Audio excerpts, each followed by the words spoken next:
Hello everybody, SK commerce classes या YouTube चॅनलमध्ये आपणा सर्वांचं स्वागत. विद्यार्थ्यांनो, 11th commerce book keeping and accountancy या विषयाचे काही आपण थिअरी लेक्चर्स यापूर्वीही या चॅनलवर पाहिलेले आहेत.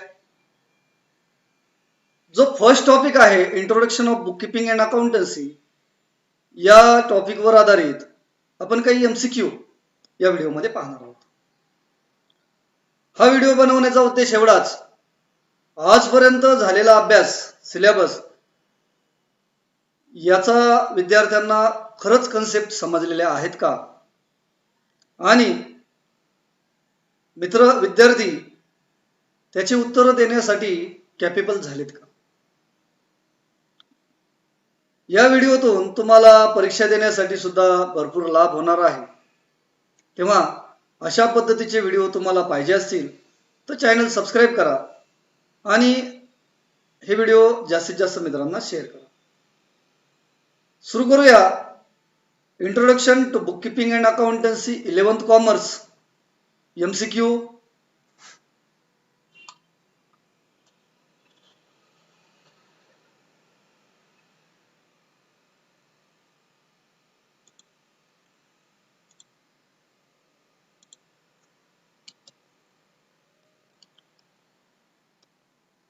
SK commerce classes Sangamner, 11th commerce book keeping and accountancy, multiple choice questions.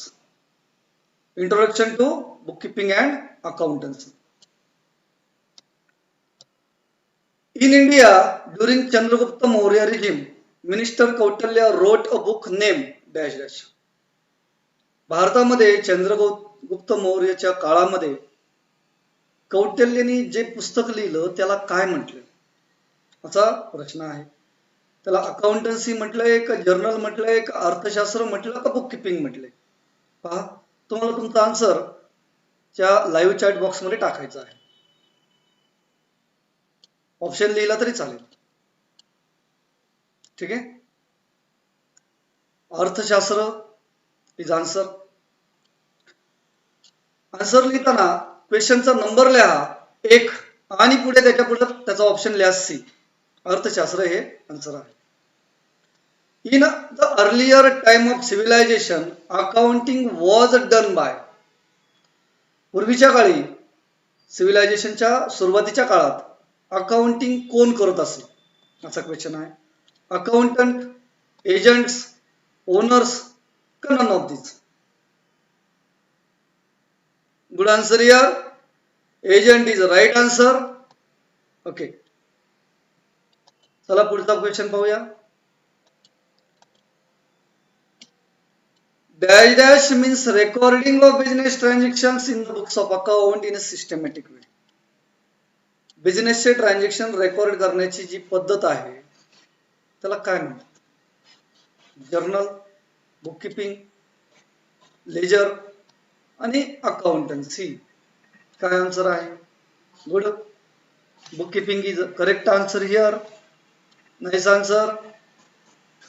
All dash dash transactions are recorded date wise for accurate business result. कोणते ट्रान्झॅक्शन ॲक्युरेट बिझनेस रिझल्ट मिळण्यासाठी डेट वाइज लिहिले जातात. All कोणत्या प्रकारचे transaction. बिझनेसमध्ये 2 प्रकारचे transaction generally असतात, monetary आणि नॉन मॉनिटरी. इथे पर्सनल ट्रान्झॅक्शन आपण लिहित नाही. नॉन मॉनिटरी, कॅशलेस का मॉनिटरी. काय आन्सर आहे. कोणत्या प्रकारचे ट्रान्झॅक्शन बिझनेसमध्ये लिहिले जातात असा क्वेश्चन आहे. ठीक आहे. Good answer here. Monetary transactions लिहिले जातात. मॉनिटरी म्हणजे पैशातील स्वरूपात. नेक्स्ट क्वेश्चन पहा. Under the dash dash of accounting, actual cash receipt and actual cash payments are recorded. Actually पैसे आले आणि पैसे गेले, येणारे पैसे आणि जाणारे पैसे हे लिहिले जातात. त्याला काय म्हटलं जातं. कॅश बेसिस म्हणतात का, ॲक्रुअल बेसिस म्हणतात, क्रेडिट बेसिस का, मिक्स और हायब्रिड बेसिस, काय म्हणतात. Very good answer. आता इथं सांगितलं cash receipt and cash payment म्हणजे actual cash basis is correct answer. Okay.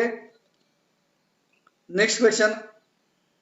Under dash dash of accounting, the revenue whether received or not but has been earned or accrued during the accounting period. तुमचे पैसे मिळाले किंवा नाही मिळाले परंतु ते मिळणार आहेत असा दृष्टिकोन ठेवून ते अकाउंटिंग पिरियड मध्ये त्या हिशोबामध्ये लिहिले जातात. त्याला कोणता बेस म्हणतात? वरचे 4 ऑप्शन असतील. कॅश बेस तर नाही म्हणत कारण तो अगोदरच होतं. ॲक्रुअल, क्रेडिट का मिक्स और हायब्रिड? मित्रांनो याचं उत्तर ॲक्रुअल बेसिस म्हणजेच आउटस्टँडिंग आपण जे म्हणतो ते आउटस्टँडिंग बेसिस हे उत्तर आहे. Next question. Exchange of goods and services between two persons or parties for money or money's worth is known as. Money or money's worth is known as. म्हणजे पैशातील स्वरूपात जे लिहिले जातं त्याला काय म्हणतात? बघा ऑप्शन काय आहे. जर्नल, ट्रान्झॅक्शन, लेजर का बुक किपिंग? काय म्हटलं जातं त्याला? Transaction is answer. ओके, माहिती असू द्या. थोडं पुस्तकामध्ये डिटेल्स आहेत तुम्ही पाहू शकता. Dash is a combination of cash basis and accrual basis of accounting. Combination म्हटलंय म्हणजे एकत्रीकरण. काय आहे? Cash basis, accrual basis, credit basis का मिक्स और हायब्रिड बेसिस? ओके, आता कॉम्बिनेशन म्हणजे मिक्स असायला पाहिजे. Okay, good guess. मिक्स और hybrid basis is right answer here. Next question. The transaction which involve an exchange of money or money's worth directly or indirectly is called. पैशातील स्वरूपात प्रत्यक्षपणे किंवा अप्रत्यक्षपणे जो तुमच्या ट्रान्झॅक्शन मध्ये सांगितला जातो अशा ट्रान्झॅक्शनला कोणता ट्रान्झॅक्शन म्हणतात? क्रेडिट ट्रान्झॅक्शन म्हणतात का barter transaction, monetary transaction, cashless transaction? काय म्हणतात? पैशातील स्वरूपात है ना, म्हणजे मॉनिटरी ट्रान्झॅक्शन. Good answer. बरेच विद्यार्थ्यांनी करेक्ट आन्सर दिलेला आहे. नेक्स्ट क्वेश्चन पहा. A business transaction in which cash is paid और रिसिव्ड इमिजिएटली. इमिजिएटली लगेच पैसे मिळाले जातात किंवा दिले जातात त्याला कोणता ट्रान्झॅक्शन म्हणतात? पर्याय पहा. कॅश बेसिस आहे, cash transaction, credit transaction, general transaction का बार्टर ट्रान्झॅक्शन? काय म्हणतात पहा. लगेच पैसे मिळतात किंवा दिले जातात. Very good. Cash transaction is answer here. Okay, next question. Dash is one in which cash is not paid or received immediately at the time of transaction but it is paid or received at a later date. म्हणजे पैसे लगेच मिळत नाही किंवा लगेच दिले जात नाही परंतु भविष्यात फ्युचर मध्ये कधीतरी दिले जातात. त्याला कोणता ट्रान्झॅक्शन म्हणतात? कॅश ट्रान्झॅक्शन का क्रेडिट ट्रान्झॅक्शन, जनरल ट्रान्झॅक्शन का barter transaction? Good answer here. Majority of students give correct answer. Credit transaction is answer here. Okay, next question. An exchange of one thing against another thing is called as. एका वस्तूच्या बदल्यात दुसरी वस्तू. पहा option काय आहे. तेच option आहेत वरचे. एका वस्तूच्या बदल्यात दुसरी वस्तू म्हणजे वस्तू विनिमय पद्धत म्हणतात, जी पूर्वीच्या काळी चालत होती जेव्हा पैशाचा त्याचा हे उत्क्रांती झालेली नव्हती. म्हणजे पैशाचा ज्यावेळेस शोधच लागलेला नव्हता त्यावेळेला बार्टर ट्रान्झॅक्शन म्हणजे वस्तू विनिमय पद्धत हे वापरले जात असे. त्याच्यामुळं या प्रश्नाचं उत्तर बार्टर ट्रान्झॅक्शन असं आहे. Good. Next. The transaction which does not involve an exchange of money or money's worth directly or indirectly are called. पहा, ज्यामध्ये पैशाचा काही रोलच नसतो, सॉरी पैसे किंवा पैशातील मूल्य नसतं त्या ट्रान्झॅक्शन मध्ये, अशा ट्रान्झॅक्शनला काय म्हणतात? म्हणजे त्यात पैसे नसतातच. कॅश ट्रान्झॅक्शन तर नाही, मॉनिटरी ट्रान्झॅक्शन तर नाही, बार्टर ट्रान्झॅक्शन अगोदरच झालं. डेफिनेट आन्सर काय असायला पाहिजे? Non monetary transaction. Okay, good answer here. आणि नॉन मॉनिटरी ट्रान्झॅक्शन हे बुक किपिंग मध्ये लिहिले जात नाहीत. Okay, next question. Recording of business transactions in the proper form और method in the books of account is called. जो व्यवहार आहे व्यवसायाचा जो मॉनिटरी असतो तो अकाउंट मध्ये प्रॉपर फॉर्म मध्ये लिहिण्याची जी पद्धत आहे त्याला काय म्हणतात? अकाउंट म्हणतात का एंट्री म्हणतात, पोस्टिंग म्हणतात का कास्टिंग म्हणतात? Okay, good answer here. Journal entry असं म्हटलं जातं. And entry is a correct answer. Next question. A brief explanation of the business transaction for which an entry is passed is called as. जे brief explanation असतं, brief explanation of business transaction for which an entry is pass is called as, त्याला काय म्हणतात? आपण जी journal entry करतो त्यानंतर जे कंसामध्ये लिहिलं जातं त्याला काय म्हणतात असा प्रश्न आहे. पहा कोणतं उत्तर आहे. नॅरेशन म्हटलं जातं. Okay, next. Narration is always given in bracket below the journal entry and it usually start with the word. जे नॅरेशन आपण लिहितो ते ब्रॅकेट मध्ये लिहितो, त्याच्या सुरुवातीला कोणता शब्द असतो? पुढे व्हॉट असतो का बिंग और फॉर असतो, एव्हरी असतो का जनरल असतो? पहा त्याचं उत्तर बिंग और फॉर. आपण बऱ्याच वेळेला नॅरेशन लिहिलेलं आहे. नॅरेशन मध्ये सुरुवातीला कोणता शब्द असतो असा प्रश्न आहे. Okay, next question. The term dash dash refer to merchandise commodities article और thing in which trader trades. अशी कोणती टर्म आहे? मर्केंटाइज कमोडिटी म्हणजे अशी कोणती वस्तू आहे ज्याच्याबद्दल ट्रेडर ट्रेड करतो म्हणजे व्यापार करतो. त्याला ऍसेट म्हणतात, लायबिलिटी म्हणतात, गुड्स म्हणतात का कॅपिटल म्हणतात? Okay, goods is correct answer here. Next. Dash dash are purchase और manufacture for the purpose of sale and to earn a profit. अशी गोष्ट जी एक तर खरेदी केली जाते किंवा मॅन्युफॅक्चर केली जाते कशासाठी? For the purpose of sale, विकण्यासाठी. अशा वस्तूला काय म्हणतात? आणि वस्तू विकून अर्न प्रॉफिट हा उद्देश असतो. पहा ऑप्शन काय आहे? ऍसेट, कॅपिटल, लायबिलिटी का goods? Yes, correct answer goods is here. बऱ्याच विद्यार्थ्यांनी गुड्स आन्सर बरोबर दिलेला आहे. ओके, नेक्स्ट क्वेश्चन पहा. Total amount invested into the business by the owner is called. Business मध्ये स्वतःच्या बिझनेस मध्ये जे पैसे इन्व्हेस्ट केले जातात त्याला काय म्हणतात? ऍसेट का लायबिलिटी का गुड्स का कॅपिटल? ओके, काय म्हणतात त्याला? Capital. Good. Next question. Capital is a dash dash of the business as the amount is payable by the business enterprise to the owner. Capital ही बिझनेसची काय आहे?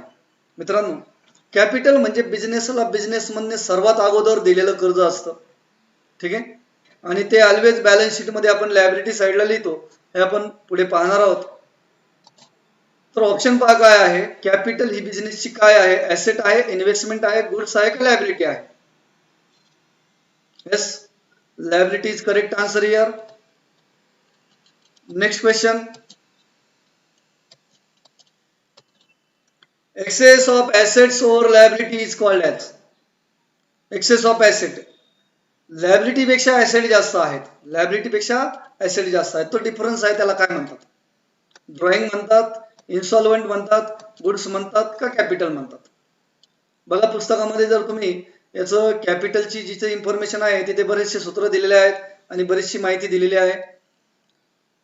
एका बाजूला लायबिलिटी आणि कॅपिटल असतं, एका बाजूला ऍसेट्स असतात बॅलन्स शीट मध्ये. मग ऍसेट मधून लायबिलिटी मायनस केला जो डिफरन्स असतो त्याला कॅपिटल म्हटलं जातं. म्हणजे तेच ओनर्स फंड असतो, मालकाचे स्वतःचे पैसे असतात. Capital is correct answer here. त्याच प्रश्नावर आधारित नेक्स्ट क्वेश्चन आहे. Capital is equal to dash dash minus liability. You can guess the correct answer immediate. What are the options? See here: assets, goods, investments, or drawing. What are the answer here? Yes, Asset is correct answer. Majority of students gives the correct answer. Okay, move to the next question. What is the next question here? The amount of cash or goods, asset, etc. withdrawn from business by the owner for personal use is called as. Business मधून माल असेल, पैसे असतील किंवा मालमत्ता असेल जी वेळोवेळी घेतो बिझनेस मधून, त्याला काय म्हणतात? बघा ऑप्शन, ऍसेट म्हणतात, ड्रॉइंग म्हणतात, कॅपिटल म्हणतात का परचेस म्हणतात? Good answer, drawing is correct answer. Okay, a person who has to pay the business for getting goods and services on credit is known as. असा व्यक्ती ज्याने बिझनेस मधून काहीतरी उधार घेतलेला आहे, सेवा असेल, माल असेल, म्हणजे तो बिझनेसला पैसे देणं लागतो, अशा पर्सनला काय म्हणतात? पहा, सप्लायर म्हणतात, इन्व्हेस्टर म्हणतात, क्रेडिटर म्हणतात का डेटर म्हणतात? गुड आन्सर, डेटर इज करेक्ट आन्सर. ओके, डेटर is a person from whom money is receivable. Okay, थोडे प्रश्न राहिले पहा, तुम्हाला आन्सर लगेच कमेंट मध्ये टाकायचा आहे. A person to whom business has to pay for getting goods or services on credit is known as. असा पर्सन टू whom, ज्याला बिझनेस पैसे देणं लागतो, ज्या माणसाला पैसे देणे बाकी आहे, अशा पर्सनला काय म्हणतात? कस्टमर, इन्व्हेस्टर, क्रेडिटर का debtor? Creditor is correct answer. Good. Next question. A dash dash is a person who owes money to the business. जो व्यक्ती बिझनेसला देणं लागतो. पहा, ऑप्शन काय आहे? Debtor, creditor, supplier, investor. सांगा आन्सर पटकन. Okay, very good. काय म्हणतात? डेटर. थोडे प्रश्न राहिले. A dash dash is a person to whom business owes money. असा व्यक्ती ज्या व्यक्तीला पैसे देणं बाकी आहे, बिझनेस त्याला पैसे देणं बाकी लागतो, म्हणजे त्याकडून उधार माल घेतलेला असेल किंवा त्याकडून काहीतरी सेवा घेतलेली असेल, एखादी ऍसेट परचेस केली असेल. कस्टमर नाही म्हणत, एम्प्लॉयर म्हणतात, डेटर म्हणतात का क्रेडिटर म्हणतात? Yes, give answer. Hurry up. Creditor is answer. Okay, याचं उत्तर मी थोड्या वेळाने सांगतो, बघूया. An irrecoverable amount from the debtor is known as. डेटर कडून जे पैसे मिळूच शकत नाही, अशा पैशाला काय म्हणतात? बघा, वरचं उत्तर क्रेडिटर आहे. आणि जे पैसे डेटर कडून मिळत नाहीत, आपण उधार माल विकला, पैसे मिळणे बाकी आहे पण मिळणार नाही, अशा पैशाला काय म्हणतात? कॅपिटल म्हणतात, ड्रॉइंग म्हणतात, बॅड डेट्स म्हणतात का डिस्काउंट म्हणतात? Okay, okay, bad debts is correct answer. Majority of students give correct answer here. Okay, next question. An amount spent by business for any consideration received by business is called. असे पैसे जे बिझनेसने कशाच्या तरी बदल्यात द्यावे लागतात. ठीक आहे, आता स्पेंड म्हणजे पैसे दिलेले आहेत. पर्याय काय आहे? इन्कम आहे, एक्सपेंडिचर आहे, ड्रॉइंग आहे का कॅपिटल आहे? आता पैसे देणे म्हणजे ऑब्वियसली आन्सर असायला पाहिजे. Good answer here, expenditure is correct answer. Okay, next question. Dash dash is incurred to acquire fixed asset or increase the value of fixed asset. एकतर आपण मालमत्ता खरेदी करण्यासाठी देतो किंवा आपल्या मालमत्तेची व्हॅल्यू वाढण्यासाठी देतो. अशा खर्चाला कोणता खर्च म्हणतात? Revenue expense, capital expense, revenue income, income तर नाही, कॅपिटल इन्कम नाही, म्हणजे रेव्हेन्यू और कॅपिटल एक्सपेन्स या दोन पैकी कोणतं तरी उत्तर असायला पाहिजे. Good answer, capital expense is correct answer here. Okay, see next question. Dash dash gives the benefit for a long period of time and it is non-recurring in nature. Non-recurring म्हणजे पुन्हा पुन्हा ते घडत नाही. ठीक आहे, ऑप्शन काय आहे? Capital expenses, revenue expenses, revenue income का डिफर्ड रेव्हेन्यू एक्सपेन्सेस. पुन्हा पुन्हा घडत नाही, लॉंग पिरियड साठी आपल्याला बेनिफिट मिळतो. Is very good answer. Capital expense is correct answer here. Okay, next. Dash dash are normal day to day operating expenses of business organisation. दररोजचे घडणारे खर्च असतात ते ऑपरेटिंग एक्सपेन्स असतात. दररोज म्हणजे फ्रिक्वेंटली, रोज रोज घडतात. कॅपिटल एक्सपेन्स, रेव्हेन्यू एक्सपेन्स का revenue income, capital income. Revenue expense is answer. बरेच विद्यार्थ्यांनी बरोबर उत्तर दिलेलं आहे. ठीक आहे. Next, dash dash has short term benefit may be less than 1 year. Short term benefit may be less than 1 year. जे खर्च शॉर्ट टर्म बेनिफिट असतात आणि शक्यतो एका वर्षाच्या आतच त्याचा बेनिफिट आपला संपतो, असे कोणते आहेत? Capital expense, revenue expense, revenue income आणि डिफर्ड रेव्हेन्यू. मित्रांनो याचाही आन्सर रेव्हेन्यू एक्सपेन्स आहे. Okay. Next question, an expenditure which is basically revenue in nature but benefit of which not exhausted within 1 year is called. असे खर्च जे revenue in nature असतात पण त्याचा बेनिफिट एक्झॉस्टेड विथिन 1 year, एका वर्षाच्या आत ते केले जातात. कोणते एक्सपेन्स आहे? Capital expense, revenue expense, revenue income का डिफर्ड रेव्हेन्यू एक्सपेन्सेस? मित्रांनो याचा आन्सर डिफर्ड रेव्हेन्यू एक्सपेन्स आहे. याबद्दल पुस्तकामध्ये इन्फॉर्मेशन आहे, तुम्ही पाहू शकता. Next question, dash dash is the concession और allowance given by seller to sub purchaser. विक्रेत्याने परचेसरला जो कन्सेशन दिलं जातं. आता कन्सेशन म्हणजे काय हे शिकण्यासाठी स्पेशली कॉमर्स येण्याची आवश्यकता नाही. पहा पर्याय काय आहे? एक्सपेन्स म्हणतात, इन्कम म्हणतात, डिस्काउंट म्हणतात का ऍडव्हर्टाइजमेंट म्हणतात? Very good. Discount is correct answer. डिस्काउंटचे प्रकार असतात, त्यावर आधारित पुढील प्रश्न असणार आहेत.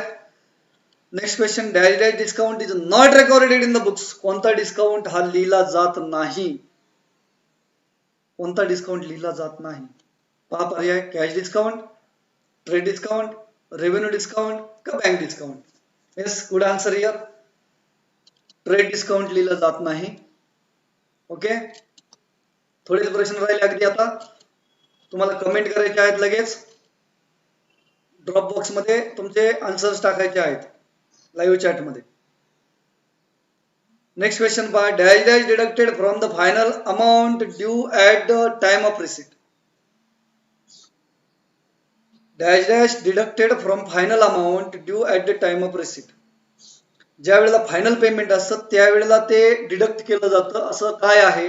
Trade discount, cash discount, drawing का कॅपिटल? मित्रांनो cash discount is correct answer. Okay. Next, dash dash discount is appear in the books of account. कोणता डिस्काउंट लिहिला जातो, शो केला जातो? ऑप्शन पहा, कॅश, ट्रेड, रेव्हेन्यू का बँक? कोणता डिस्काउंट शो होतो, लिहिला जातो, दिसतो आपल्याला, एंट्री मध्ये आपण लिहितो? तो आहे कॅश डिस्काउंट. Good answer. चला next question, a person whose assets are more than his liability और equal to his liabilities is called. ज्याच्या मालमत्ता जास्त आहेत कर्जापेक्षा, अशा पर्सनला काय म्हणतात? पहा ऑप्शन काय आहे. हा प्रश्न अशा पद्धतीने सुद्धा विचारला जातो, or a person whose assets are sufficient enough to meet his business obligations. त्याचे व्यवसायाचे ऑब्लिगेशन्स म्हणजे कर्ज मिटवण्यासाठी त्याच्या मालमत्ता पुरेशा असतात, अशा पर्सनला काय म्हणतात? ओनर म्हणतात का सॉल्व्हंट पर्सन म्हणतात, प्रोप्रायटर म्हणतात का इन्सॉल्व्हंट पर्सन म्हणतात? चला पटकन आन्सर सांगा. Yes, good answer, solvent person. Okay. Next, a person whose liabilities are more than his asset. ज्याच्या लायबिलिटी ऍसेट पेक्षा जास्त असतात. लायबिलिटी ऍसेट उलट आहे पहा, त्याला काय म्हणतात? ओनर म्हणतात, सॉल्व्हंट पर्सन म्हणतात, प्रोप्रायटर म्हणतात का ॲन इन्सॉल्व्हंट पर्सन म्हणतात? Okay, good answer here. And insolvent person त्यालाच आपण दिवाळखोर म्हणतो मराठीमध्ये. त्याला बँकरप्ट किंवा इन्सॅन असंही म्हटलं जातं.